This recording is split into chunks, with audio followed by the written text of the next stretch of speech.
لە یاریەکانی هەفتەی دووەمی خولی ناوی باسکەی کوردستان هەردوو تیپی شاری هەولێر باسکەی قەڵا و هێرش لە هۆڵیانی ئەکاد عنکاوە بێگەیشتن. قەڵا لە یاری یەکەمی سەرکەوتنی تۆمار کردبوو، هێرشیش بە پێچەوانەوە دۆڕابوو. هەروەک پێشبینی دەکرا قەڵا لە تەواوی یاریەکە باشتر دەرکەوت، هەموو کاتەکانی یاریەکە لە پێش هێرشی ڕکابەری بوو. لا ماوەکانی یەکەم و دووەم بە ئەنجامەکانی 27 بە 12 و 22 بە 16 پێشکەوت. لە ماوەکانی سێم و چوارەمیش بە ئەنجامەکانی 23 بە 19 و 25 بە 11 پێشکەوت و توانی سەرکەوتن لە یاریەکە بە جیاوازی 39 خاڵ و بە ئەنجامی 97 بە 58 تۆمار بکات.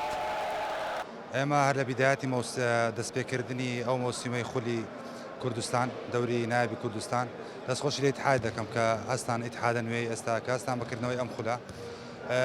ئێمە بەجددی بە باشی خۆمان ئامادەکردەوە دەورێکات تەمۆ حیشمان پلەکانی پێشەوەیە ئینشاڵڵاوە دوو یاریە لەسەر یەک جارزانەکانمان ئەدایکی زۆر جوان زۆر باش پێشکەش دەکەن ئەوەی لە تمۆحیمەیە پلەکانی پێشەوە ئینشاڵڵا لە یاری داهاتوش بە هەمان شێوە یاری داهاتوش ئینشاڵڵا بە هەمان شێوە هەوڵ دەدەین باشترین پێشکەش بکەین. ئێمە وەکو یانی وەرشی هێرش یعنی وەکو یاریزان وەکو بڵین ئاستی تاک وەکو یاری بە کۆمەڵ یاریێکی باشەکەین، بەڵام ئەگەر بگەڕێنەوە بۆ سەر یاریەکان یانی ئەمە دووەم یاریە ئەگەر بینە سەر یاری بینە سەر یانە بینە سەر شارەکە یانەکانی دوو شارێکە، بەڵام ناکرێت حەکەمی شارێک لە حەکەمی دوو یانەی ناو شارێک بکات.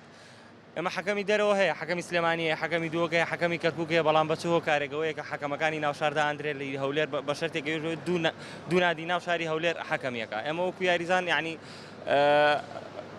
زۆر گلەیمانێت لە حەکەمەکان. یانی قەڵا لە پێشەنجی یانەکانی خولەکەیە بە ئەنجامدانی دوو یاری و دوو سەرکەوتن. یاریەکانی دیکەی هەفتەی دووەم لە ڕۆژانی هەینی و شەممە ئەنجام دەدرێت. زاخۆ میوانداری ئاسۆ دەکات و ئەکاد عنکاوەش میوانداری دەربەندی خان دەکات. حوسێن محەممەد کەناڵی ئاسمانی پێیام هەولێر.